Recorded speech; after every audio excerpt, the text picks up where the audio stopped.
ଆଜିର ଦିନରେ ମନୁଷ୍ୟମାନେ ସମୁଦ୍ରକୁ ଏତେ ମାତ୍ରାରେ ଆବର୍ଜନା ଛାଡ଼ୁଛନ୍ତି ଯେ ଆପଣ ଶୁଣି ଆଶ୍ଚର୍ଯ୍ୟ ହୋଇଯିବେ। ପ୍ରଶାନ୍ତ ମହାସାଗରରେ ଏକ ଆବର୍ଜନା ଦ୍ୱୀପ ଅଛି ଯାହାକୁ great Pacific ocean garbage patch କୁହାଯାଏ, ଯାହା ଫ୍ରାନ୍ସ ଠାରୁ 3 ଗୁଣା ବଡ଼ ଅଟେ। ସ୍କ୍ରିନ୍ରେ ଆପଣଙ୍କୁ ଫଟୋଗୁଡ଼ିକ ଦେଖାଇ ଦିଆଯାଇଛି।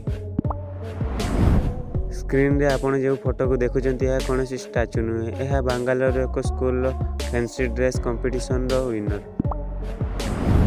ଇଏ ହେଉଛନ୍ତି ଇଣ୍ଟରନେଟ୍ର ସବୁଠାରୁ ମଜାଳିଆ ମିମ୍ ଚେହେରା। ୟାଙ୍କୁ ଆପଣ ବହୁତ ଜାଗାରେ ଦେଖିଥିବେ। କ'ଣ ଆପଣ ବାସ୍ତବରେ ଜାଣନ୍ତି କି? ୟାଙ୍କ ନାଁ ୟୋୟୋ ମିମ୍। ସେ ଜଣେ ଅବସରପ୍ରାପ୍ତ ଚାଇନାର ପ୍ରଫେସନାଲ୍ ବାସ୍କେଟବଲ୍ ଖେଳାଳି। କ'ଣ ଆପଣ ଜାଣନ୍ତି ଏହା କେଉଁ ଜୀବ? ଆପଣ ଶୁଣି ଆଶ୍ଚର୍ଯ୍ୟ ହେବେ ଯେ ଏହା ଏକ ପିମ୍ପୁଡ଼ିର ମୁହଁ, ଯାହାକୁ ଇଲେକ୍ଟ୍ରନ୍ ମାଇକ୍ରୋସ୍କୋପ୍ରେ ଦେଖିଲେ ଏପରି ଦେଖାଯିବ। କଇଁଛମାନେ ସେମାନଙ୍କର ସେଲ୍ ବିନା ବଞ୍ଚିପାରିବେ ନାହିଁ କି ଏହା ମଧ୍ୟରୁ ସମ୍ପୂର୍ଣ୍ଣ ଭାବରେ ବାହାରି ପାରିବେ ନାହିଁ, କାରଣ ଏହା କଇଁଛର ଅସ୍ଥି ସହିତ ସଂଲଗ୍ନ ହୋଇଛି, ଯାହାଦ୍ୱାରା ସେମାନେ ଏହା ବିନା ବଞ୍ଚିପାରିବେ ନାହିଁ।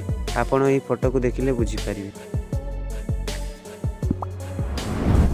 ଆପଣମାନେ ୱାଟରଫଲ୍ ତ ଦେଖିଥିବେ। କ'ଣ ଆପଣ ସମୁଦ୍ର ଭିତରେ ଥିବା ୱାଟରଫଲ୍ ଦେଖିଛନ୍ତି କି?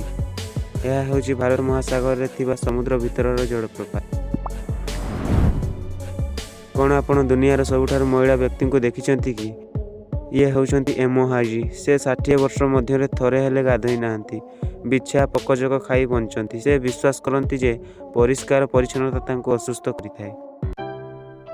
ଯଦି ଆପଣଙ୍କୁ ଆମର ଭିଡ଼ିଓ ଭଲ ଲାଗିଲା ଏବଂ ଏଥିରୁ କିଛି ନୂଆ କଥା ଆପଣ ଜାଣିବାକୁ ପାଇଲେ, ଦୟାକରି ଆମ ଚ୍ୟାନେଲଟିକୁ ସବସ୍କ୍ରାଇବ୍ କରିଦେଇ ପାଖରେ ଥିବା ବେଲ୍ ଆଇକନ୍କୁ ଅଲ୍ରେ ସେଟ୍ କରିଦିଅନ୍ତୁ, ଯାହାଫଳରେ ଏପରି ନୂଆ ନୂଆ କଥା ଆପଣ ସର୍ବପ୍ରଥମେ ଜାଣିପାରିବେ।